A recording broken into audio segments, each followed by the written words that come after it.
Trimethylaminuria, also known as fish odor syndrome, is a rare disorder in which the human body is unable to break down trimethylamine, a chemical compound often described as smelling of rotting fish, smelly garbage, feces, or cat urine. As this compound builds up in the body, it causes affected people to emit a rancid scent in their sweat, urine, and breath. As a result of this horrific and highly misunderstood condition, many are forced into leading lives of insignificance and self-imprisonment. One such individual, Shaun Merrick, from Cleveland, Ohio, understands exactly what it's like to live with this plague. Hi, my name is James Miller, and this is The James Miller Show. Shaun, what is it like living with fish odor syndrome? Imagine the worst nightmare you've ever had. Okay. Now multiply that nightmare by 1,000. All right. Now multiply that number by another 100,000. Fantastic. Finally, imagine that the only cure for that nightmare is a heavy elixir of solitary confinement followed by a self-inflicted gunshot wound. Amazing description. No, everything is wonderful, James. Really it is. That's just how I deal with it. Humor, a coping mechanism? Positivity. Gratitude. Fascinating. So when you're out in public, for instance, say... Let me put it this way. I once go on a date with a guy, okay? Mm-hmm. He asks me to describe my disease in 5 words or less. Oh, like a game. And you said? People are allergic to me. Was there a second date? Not at all. There was no second date. I assure you, he was gone. I smelled of fish. Shaun, I must admit, when we started, I did expect there to be an overpowering smell of rotting fish. But quite literally, I smell nothing. I mean it, really. I smell nothing. Nothing at all. It's okay. You don't gotta lie. Not at all. If you smelled like fish, I'd tell you. Give it a few minutes. You'll be sitting there. I'll see you rubbing your nose. You'll start coughing or sneezing. What was it like before you realized you were afflicted with this condition? Yeah, the good old days. I call it the grand illusion. I didn't have friends per se, but that was neither here nor there because I was going places, James, you know? I was so flippin' and flowery, as ruddy as the western sun. You want to know something funny? Humor me, Shaun. For 15 years, I believed the lie that I was a member of the human race. Human beings aren't meant to be this alone. And so you feel as if you are wasting away. It's the opposite, actually. Do you like horror movies? Are you kidding? It's my favorite genre. Let's talk about that horror piece. Excellent idea. Imagine your name is Bill. You're living your life inside of this glass dome. A big glass dome. And on the outside, the men and women and children are pointing, laughing. So the first time you hear it, you laugh along with them. Ha ha ha, this is so much fun. Look at them laughing. Surely they love me. But no, the laughter persists, and it persists. A relentless, mind-numbing barrage of giggles and howls, fingers just touching the glass, pointing at you. Even when you're laying in bed, they pass by, screaming at you. What the fuck is wrong with you? The fuck is wrong with this guy? And the longer you listen, the further you crawl, inside of yourself, deeper and deeper. While the others on the outside are hugging and touching, there you remain, alone and afraid, locked inside of the glass dome. That's an interesting trope. I enjoyed that. People are allergic to me. You keep saying that. I think actually that's the 3rd time you've said that. You see, that's my point. Over repetition, ceaseless banter, nihilism. Gossip. Bang, bang, banging the drum, bang the drum until you bleed. But you don't. You don't do it. I think I see what you're insinuating here. Imagine going to your favorite Vietnamese restaurant. Okay. You're sitting in a booth eagerly awaiting a fresh bowl of pho when suddenly you notice the patrons have started covering their faces, wheezing, sneezing. A family of 4 headed for the door. So by the time your pho finally arrives, you're the only one left. And the manager is screaming from the kitchen, "Oh, go fuck yourself, you smelly little bitch!" It's my understanding that trimethylaminuria, or TMA, is transient, meaning that it comes in waves. Is that accurate, Shaun? Not at all. It's a never-ending avalanche of rancid decay. According to the National Institute of Health, fish odor syndrome originates in the gut. There, the small intestine becomes inundated by vile and repulsive bacterial overgrowth. When blood passes from the portal vein into the liver, these rotting and odorous molecules are not properly metabolized. Is that correct? I see you've done your homework. In the liver, that's where everything falls apart. These odorous gases simply flood the limbic and respiratory systems. Thus, we are predisposed to emit a constant, repugnant, life-negating, rotting smell that's often described as reeking of human excrement. One time when my best friend Susan came to my apartment, Susan asked me, "Hey, what died?" I had no idea what the fuck Susan was talking about. So I start looking around. I spent 3 weeks searching for a dead animal before realizing that dead animal was myself. I understand that a choline-restricted diet helps in alleviating symptoms. Apparently, if you adhere to a FODMAPs diet and eliminate high choline foods, then yes, you stand a chance of lowering your malodor by a whopping 10 to 15%. Hey, that's great news. If greatness is equated with a wet dog smelling 10% less like a wet dog, then yeah, I believe you're correct. We have achieved greatness. Tell me about your diet. Chicken makes me smell like cheese curds, beef makes me smell like a barnyard, milk makes me smell like a sewer rat, and rice makes me smell incredible. That's great about the rice. Very promising. Broccoli makes me smell like a trash can, cabbage is my kryptonite, asparagus is the Antichrist. Soy lecithin is quite possibly the worst offender. Feed me a fingerling potato and I become a walking cloud of calamari. What else? I am so sorry, Shaun. It's okay, James. Don't apologize. I'm happy. You are? Of course I'm happy. Because it's like this. I love cheese and bread, and I like pickle juice, okay? And peanut butter. Oh, and those cinnamon rolls at the airport.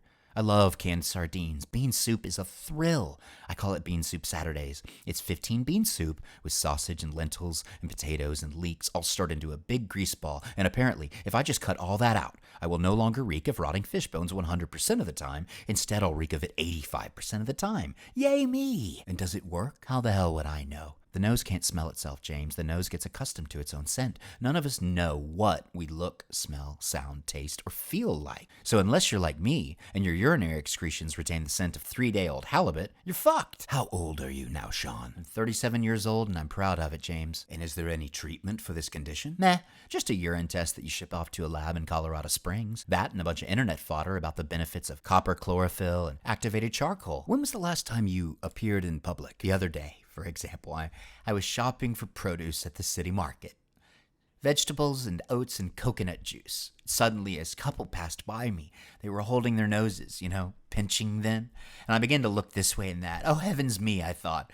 Is it me again? And then this woman whispered, "Oh, that's awful. Just awful." Cowards. Oh, no, don't worry. It continued. In the frozen foods, there was an elderly man who whispered, "Good God, what is that wretched aroma?" Followed by this little old lady who replied, "I don't know, but it smells like rotten human flesh." Followed by this small boy who said, "No, Grandma, it smells like a diaper pail." Is it always so morbid? Is there ever a moment of relief? Only in the mind. Only in the mind. Elaborate. It's like this. Once I went for a cut and color. I remember sitting upright, the little pink curlers popping out of my hair. For the first time in years, I felt everything was in goodness and harmony. There was no coughing or wheezing or spitting or sneezing, and I wondered if maybe my new FODMAPs diet had cured me of the gut dysbiosis. Suddenly, a very pretty stylist peeked out from her station. She looked around the room and she starts gagging. Oh no, I thought, she's noticed my scent. So my face, of course, grew flushed with despair, and she was clutching her throat and pacing this way and that, and she looked so lost and afraid. "Are you okay?" I asked. Are you okay?" "Not at all," she answered, searching for the nearby trash can. "Oh, do you smell that?" she asked. "What is that horrifying garbage smell?" She began grabbing her throat. "Rancid, gnarly, rancid, gnarly." And it was then that the black vomit started pouring out of her lips, James. Black, tar-like vomit pouring into puddles and pools on the linoleum tiles. And this was the first time I said to myself, "Challenge the notion, Shaun." What notion? That the illusion can take you down. This is your moment, Shaun. Your moment to disavow those who keep laughing, to raise the flag of rebellion, to take on the world as an independent creature of creation, as you, Shaun Merrick. That's not what I want, though. What are you talking about? It's not what I want. What do you want, then? Tell me. I want nothing.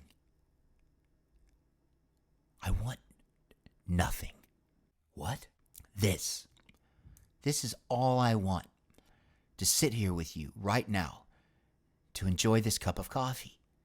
To have this talk.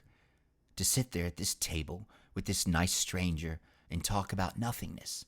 Nothingness at all. Well, then what was life like before you realized you had fish odor syndrome? Before I was diagnosed, everything was grand. I mean, I didn't have boyfriends per se or even friends, but it's like they say, ignorance is actually bliss, because I was going places. I was so whimsical and confident. You want to know something funny? Humor me. Come on, Shaun. I want a really good one this time. When I was a little girl, I thought I would become the first female president of the United States.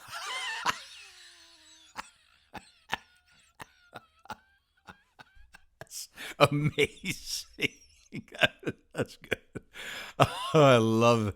Were you being serious? I was going to pass legislation that allowed for equalizing pay among male and female CEOs in the business sector. Oh, God.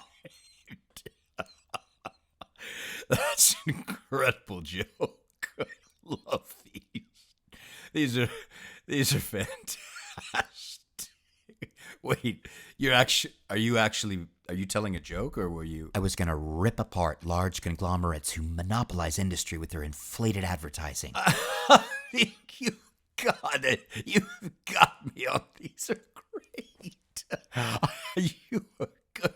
I like that even more. Rage against the dying of the machine. Yes, that's great, Shaun. I love your attitude. I was going to give back to the America that I believed in, James. That America where any boy or any girl, regardless of age or race or disability, could rise up by way of their merit alone and contribute to the fabric of our togetherness as a human race. Dreams.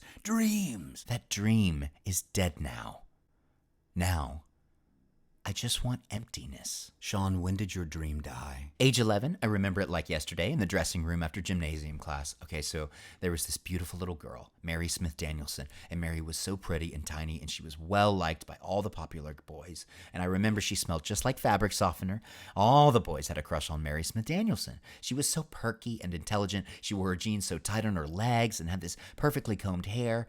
Anyway, after gymnasium class one day, Mary kept pinching her nose. She kept saying, "Do you smell that? It smells like a garbage pail." And as hard as I tried to smell it, I just couldn't. So I lied. "It smells like dirty laundry. I promise. It just smells like dirty laundry, Mary," I said. But as soon as I said that, I saw Mary covering her nose, saying under her breath, "Oh my God." "What is it, Mary?" I asked. "Did I say something bad?" And then she pointed her dainty little perfect wrist at my gigantic forehead and, while squeezing her nostrils, said, "It's you, Shaun. You smell like fish." Shaun. Mary told all of her friends, Monica and Misty, Delilah and Lizzie Brown. The perfect Lizzie Brown. You see, Mary Smith Danielson had moved her locker clear across the room from mine, so of course the others followed Mary's lead, moving their things too. And finally, there I was alone, apart from the others, my head down, whispers echoing about the room. "Fish breath, fish breath, fish breath. She smells like a little fish." Shaun? "Smells like calamari, too. You dirty little fish, bitch." Shaun, stay with me. "Her legs probably smell like a walking cloud of cunt." Shaun, are you okay? "She smells like a little cat. Fish, that is." "You smell like a little fish that I pull off a hook and granddaddy's freaking poo." Shaun. "It smells like someone with a poo-poo in my mouth." Shaun. Hey, look at me. My name is Shaun Merrick. I literally reek of death and fish bones. Will you please be my friend? No? Okay, guys. I'm alone now. Have you ever considered the possibility that this is all merely an illusion? An illusion? You've never heard of Olfactory Reference Syndrome. I'm not delusional. But there's no way to determine objectively. No, What about hobbies? I enjoy nothing. Dating?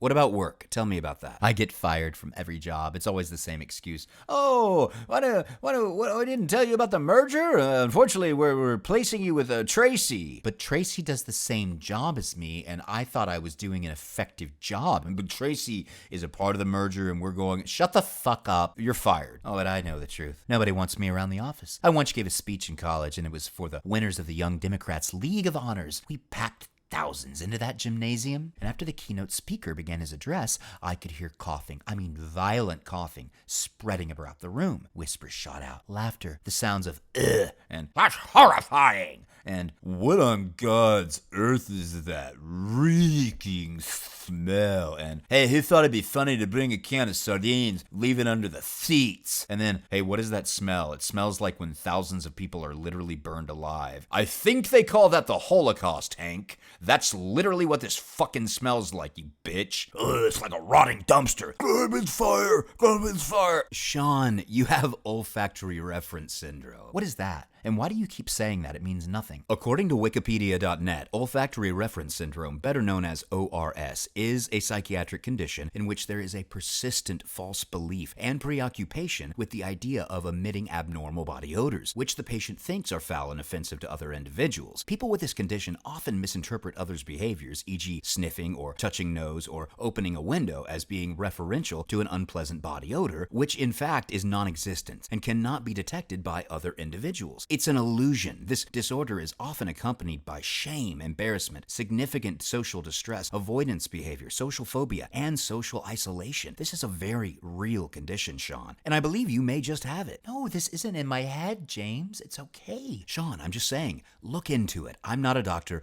I cannot accurately diagnose, but you might just have olfactory reference syndrome. Wikipedia.net. I don't understand. Can you smell me? I'm serious. I smell nothing. You smell like cloth. I think we might be onto something here. You may have a psychological condition that makes you think you are smelly, when in fact you're not smelly. You just need a good SSRI and some kratom. But I'm happy. Okay. That's all that matters. Happiness. You smell like a clean shirt. So I smell okay. I really smell like clean shirts. That's great. That's wonderful. Shaun, you have olfactory reference syndrome. Come on. That would make my whole life, everything, childhood, adolescence, college, jobs, all the shame and embarrassment were to be nothing more than just a... Yes, but that's beside the point. What matters is your life. Who cares about all those codgers? Who cares if you do have it or if you don't? That's my point. I agree with you. What I'm saying is that it no longer matters. Regardless of the others, you smile and give thanks. I like that. I'm right in step with you. And if someone sneezes in your direction or coughs, don't give them the finger. Say no to the normal, because the abnormal's all you got. Shaun, we need you in our world. Do you hear me? We need your creativity. We need your strength. You are a beautiful woman of great wonder and amazement. And do you want to know why? Because you have been blessed with the gift of life. Do you know how nice it is to hear someone speak with candor and positivity? Yes. You want to know something else? I don't want to write a book to inspire people. I don't want to go out and give a speech. I don't want to change the world. I just want to look at the clouds, to see the birds. Yes, Shaun, you are a hero to me. A what? A hero. You are what this show is all about. Why? Because you are brave. You are fine just the way you are.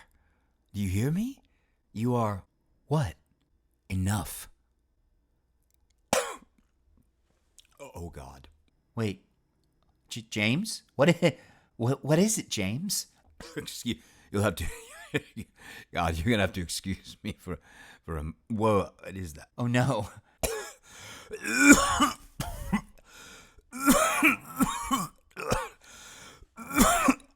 James? Oh, God. Whoa. I'm picking up on it. I'm picking up on it. Excuse me. I'm having trouble swallowing. I'm picking up on it. Is it sunflowers? It's not sunflowers. I assure you it is not sunflowers. Okay, so when you came into the studio, I smelled nothing. Literally nothing. That's fact. And so I want to get this out of the way. At first, I thought my senses were deceiving me, that you had olfactory reference syndrome, like we talked about, which truly... Excuse me, that's terrible. Would have been wonderful, a miracle no less. But then just now, as you were talking, I picked up on a very noxious odor of cat urine. Basically, the odor of a soiled litter box, but not like a normal litter box, say, in an apartment. The smell reminded me of, actually, when I was a boy, and I visited my grandmother this one time. Forgive me for a minute, I need to share this. She rescued cats. None of them were sprayed or neutered, and this was at a time when she was in a wheelchair. It made it near impossible for her to clean up that litter box. So there were probably 500 cat droppings and urine piddles that had collected over a month's time in that one litter box. And that's actually not the whole truth, Shaun. The whole truth is my grandmother was a hoarder. She lived in filth. But besides there being a bunch of stale food out sitting on the countertops, old pizza boxes, leftover mayonnaise jars and cans of tuna sitting out for the cats to just devour ad nauseum, there were also hundreds of cans of pickled okra, pickled onions, and half-empty potato chip bags, just opened, of course, sitting out and filling up that hot, dense space. And because she had every nick and cranny stuffed with box after box after box, lining up the floor up to the rooftop, that meant she basically set items on top of the toilet as well. So my point is, she had to basically defecate into a large saucepan that she kept in the hallway out by the front door. I mean, we are talking cats, tons of cats, and slews of kittens too, because they were always having rampant sex and impregnating one another, just filling up the hot, dense space. I would say at the height of grandmother's hoarding, there were probably about 73 cats living there, and out of those 73, probably about 47 were kittens, and they lived off of tuna and sardines, of course. They vomited, went to the bathroom, urinated all over the floor, and they lay in bed where I slept with my siblings. Probably every step I took, I had to dodge the cat feces and cat urine piddles that had accumulated on the floor, and I remember there were all these little bugs crawling through the, defecated droplets and poking their little heads out of the fecal matter, and there was this one time, I think, a baby cat literally ate the feces and then vomited that up into a litter box, and look, this was a different time. Nothing abnormal, of course, but it was also a very different smell. Unusual, to say the least. I mean, I'd say. Anyway, the way you smell right now, it kind of reminds me of that. Thank you, James. Thank you for what? Telling the truth. If you or anyone you know suffers from this dreaded disease, Trimethylaminuria, you can donate to Fish Odor Foundation at www.unhookthefish.com. Contact your local representative. Get out and get involved. We need to find a cure. We need to carve a path for persons like Shaun Merrick. Thank you all for watching. My name is James Miller, and this is The James Miller Show.